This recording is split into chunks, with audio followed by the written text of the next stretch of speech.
안녕하세요. 엘렉트로캠입니다. 테슬라 주식이 이제 400을 바라보고 있습니다. 장후 하면 이제 394불을 넘어가고 있고요. 그래서 400이 코앞입니다. 예, 안타깝게, 그쵸. 이게 참, 이런 얘기가 참 조심스럽죠. 환율이 사실 제가 한국 갈 때는, 저 달러 강세일 때가 당연히 미국에 계신 분들이야 그렇지만 또 한국에 계신 분들 중에서 미국을 나오거나 유학생들 송금 받는 그런 분들은 참 힘든 거라서 그래서 이렇게 말이 좀 조심스럽습니다만 지금 환율과 지금 테슬라 주식이면은 장기 보유하신 분들이라면 이익이 안 날래야 안 날 수 없는 구간이기 때문에 다들 축하드립니다. 참 그래서 이게 타이밍 맞춘다라는 게 테슬라 주식을 뭐 높을 때 팔고 쌀 때 산다라는 게 그건 좀 쉽지 않은 것 같습니다. 그런 욕심이 늘 생기지만 예전에 뭐 제 경험담도 나눠드렸고요. 그건 정말 쉽지 않은 것 같습니다. 또 이렇게 믿고 끝까지 기다리며 그래서 모두 축하드립니다. 그리고 시작하기 앞서 하얀마음님 너무 감사드립니다. 그 외에 제가 플러스 이제 한국에서의 상황에 대해서 아무래도 제가 미국에 있다 보니까 근데 한국에서 그렇게 터진 일로 제가 질문을 많이 받다 보니까 미국 상황을 좀 전달한 거지 좀 조심스럽긴 합니다. 근데 계엄은 좀 말이 안 되는 것 같긴 한데 그래도 한국 상황에 대해서 여러 댓글 남겨주셔서 정말 감사합니다. 그리고 하얀마음 같이 이렇게 좋은 의견들 상세히 나눠줘서 중국의 자율주행의 노력이 대단하죠. 무시하는 건 아닙니다. 발전 속도가. 근데 이제 핵심이 AI다 보니까 근데 이게 제가 또 너무 바이어스 됐을 수도 있습니다. 그리고 뭐 LFP야 뭐 제가 옛날부터 얘기를 했고 최근에 떠들진 않았지만 여전히 LFP가 꽤 많은 부분을 차지하죠. 그래서 배터리는 여전히 중국이 상당 부분 가지고 있죠. 근데 이제 계속 얘기해봐야 가슴이 아프니까 잘 그것도 이제 얘기를 하지 않는데 그러기 전에 미리 저는 이렇게 얘기를 많이 했었습니다. 그래서 배터리는 확실히 중국이 우세하죠. 근데 이제 AI에 있어서는 이것도 좀 바이어스 됐을 수도 있습니다. 제가 워낙 미국에만 있다 보니까 그 테슬라 위주로 얘기하다 보니까 근데 오늘도 그렇게 흐르긴 하겠는데 여러 소식들이 중국의 그런 자율주행도 좀 더 주의 깊게 아무래도 센서는 뭐 중국이 최강이죠. 사실 우리가 쓰는 자동차에 들어가는 센서들 중 중국산이거나 중국에서 대충 반조립해서 들어온 센서들이 엄청 많으니까요. 그냥 각자 자기 나라가 잘하는 걸 최선을 다하지만 궁극적으로는 AI가 되지 않으면은 쉽지 않다라는 생각은 여전히 있습니다. 근데 이제 한국에 계신 분들이 이걸 맛보지 못하시니까 좀 안타까운 일이고 저도 한국의 일이 빨리 잘 지나가서 좀 안정을 빨리 되찾았으면 좋겠습니다. 이 환율이 이게 뭡니까 진짜. 그렇죠. 제가 한국 가서 돈쓸 때 좋게 하겠지만 경제적으로 어느 정도 그래도 그 나라의 파워를 보여주는 건데 앞으로의 전국이 좀 이게 혼란에 빠질 거기 때문에 그게 빨리빨리 해결돼서 빨리 나라가 안정으로 돌아갔으면 좋겠습니다. 이번 계엄으로 경제적으로 입은 타격은 진짜 어마무시한 것 같습니다. 자, 이제 테슬라 이야기를 넘어가야겠죠. 이제 로보택시가 이거를 만드는데, 사이버캡이죠. 사이버캡을 만드는데, 이제 모델 3에 들어가는 부품 뭐 최대 반 토막, 그래서 3만 불 이하로 만들 수도 있겠다. 그럴 가능성이 꽤 있다라는 얘기들이 나옵니다. 뭐 핸들? 스티어링 휠이 없기 때문에 스티어링 휠 하나만 빼는 게 아니죠. 스티어링 휠이 없으면 거기 렉이라든지 그 조향 장치에 들어가는 게 꽤 무게가 됩니다. 그래서 스티어 바이 와이어를 하려는 이유도 있지 않습니까? 근데 그런 거 싹 다 날리면은 진짜 모델 3를 베이스로 좀 작게 배터리 조금 넣고 2인승이니까요. 그러면 시트도 많이 빼고 당장 생각해봐도 50은 아니더라도 뭐 70% 수준으로 만드는 거는 뭐 금방일 것 같습니다.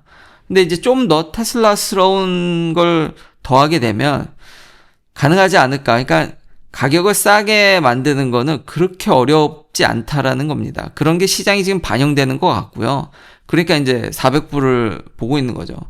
제가 이제 챗GPT 5.1 5는 아니지만 그래도 리즈닝에 있어서 대학생 수준을 준다는 5원에 이런저런 걸 물어봤는데 예, 이 친구도 50% 만드는 게 뭐 그렇게 그러니까 쉽다라는 건 아니지만 테슬라가 지금까지 보여왔던 생산 혁신과 모델 3를 베이스로 이제 개조한다라면은 이게 불가능해 보이지 않는다라는 거죠. 뭐 2026년이라는 타겟 데이시 좀 나이브할 수도 있는데 너무 긍정적일 수 있는데 테슬라라면은 생산은 그리 어렵지 않을 거라는 AI의 뜻밖의 대답도 나와서 이것도 첨부합니다. 그러니까 플라우저블 하다라는 거죠.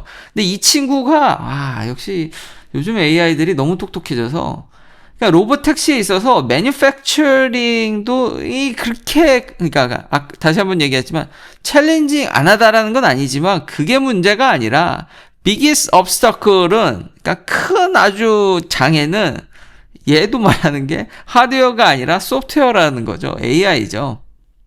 그러니까 풀 셀프 드라이빙에 있어서 얼마나 휴먼 인터비션, 디스인게이지먼트죠. 이런 걸 얼마나 줄일 수 있는지. 그러니까 FSD에 있어서 AI는 절대적으로 중요하고 이게 문제지 소프트웨어가 문제지 하드웨어가 더군다나 이제 3만 불 이하로 만드는 것도 그렇게 그러니까 부품 다 빼내고 현재 가격에서 대충 계산해 보면은 저 타겟이 물론 인플레이션이 적용되진 않았기 때문에 인플레이션이 또 적용되면 올라갈 수도 있겠지만 근데 그게 비현실적이진 않다라는 거죠. 근데 중요한 건 소프트웨어다. 거기다 플러스 얘는 너무 똑똑하더라고요. 가버먼트의 이런 규제 그리고 사회적 합의성으로 비슷하게 그런 식으로 물론 이제 트럼프 정권 때는 더 이제 탄력을 받겠지만 그런 것 때문에 주식이 이미 거의 400불에 가 있다고는 생각은 되는데 뭐 그런 부분도 언급해 주긴 했습니다. 네, 역시 제일 중요한 건 소프트웨어다. 그리고 실제로 우버나 리프트가 우버가 이제 파트너십을 해서 조금 주식을 복구하긴 했지만 그러니까 위라이드에서 아부다비에서 이제 라이드 헤일링 서비스라든지 로보택시를 통해서 파트너십이죠. 그 이야기도 할 텐데 어쨌든 웨이모가 지금 마이애미로 확장하고 있죠. 웨이모도 차츰차츰 확장하고 있죠. 그래서 우버랑 리프트에 타격을 준다라든지 이 웨이모 뉴스를 통해서 다시 한번 최근에 제가 그냥 얘기하는 게 아니라 이런 웨이모가 계속 자기들의 기술을 자랑하기 위해서 리포트를 꽤 많이 내고요. 이 웨이모가 라이다로 덕지덕지 붙였고 카메라도 붙였고 레이더도 붙였고 이걸 통해서 어떻게 디시전 메이킹을 하고 로보택시를 운영하는가에 대한 이런 스키매틱 드로우를 보면은 AI 머신러닝이 절대적입니다.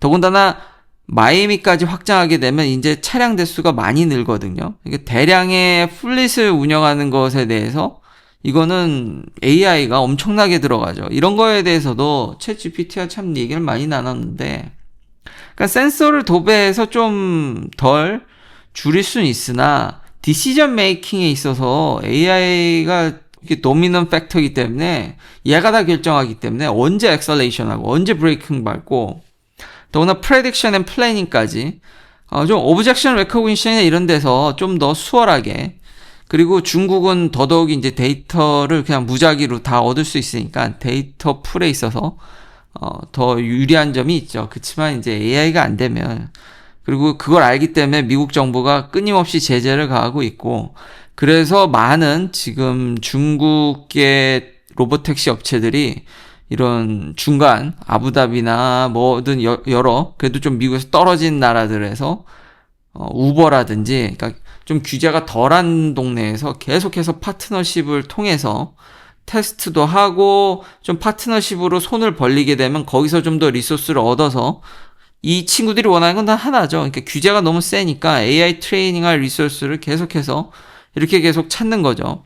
심지어 중동 국가들도 석유 머니로 AI 서버를 그때 보면은 세레브레스도 뭐 사우디에서의 투자라든지 이런 것들이 거의 집중되고 있기 때문에 중국에서도 당연히 그런 리소스 때문에 여기를 또 이제 태핑하는 거고 이런 흐름이 계속 보여진다. 그래서 차이나가 최대한 그런 리소스를 얻는다라면 또 게임이 달라질 수 있을 거라고 생각을 합니다. 전 여전히 그러니까요. 이게 좀 많이 제가 테슬라 위주고 제가 V13이 오겠죠. 이제 사이버 트럭에 V13 맛보면 또 더 횟가닥 돌아버릴 텐데 근데 안 그래도 이렇게 웨이모 같이 친절하게 이런 리포트를 읽을 때마다 느끼는 거는 이건 완전 AI 게임인데 센서를 통해서 웨이모의 느낌은 다시 보더라도 그러니까 더 완벽한 자율주행을 하기 위해서 센서를 넣는 거지, 사실 웨이모의 리포트들을 보면은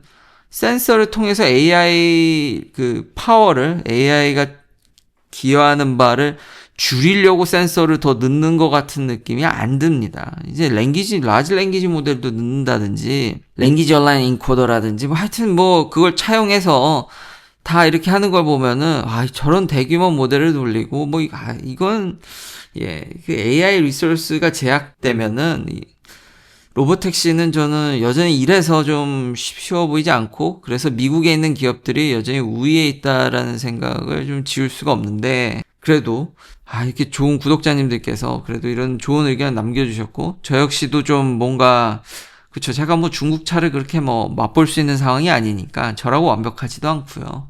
그리고 센서에 있어서는, 그리고 아직까지 현실적으로 가격이 좀 더 고품질의 차를 중국 친구들이 싸게 만드는 건 뭐 분명한 사실이니까요.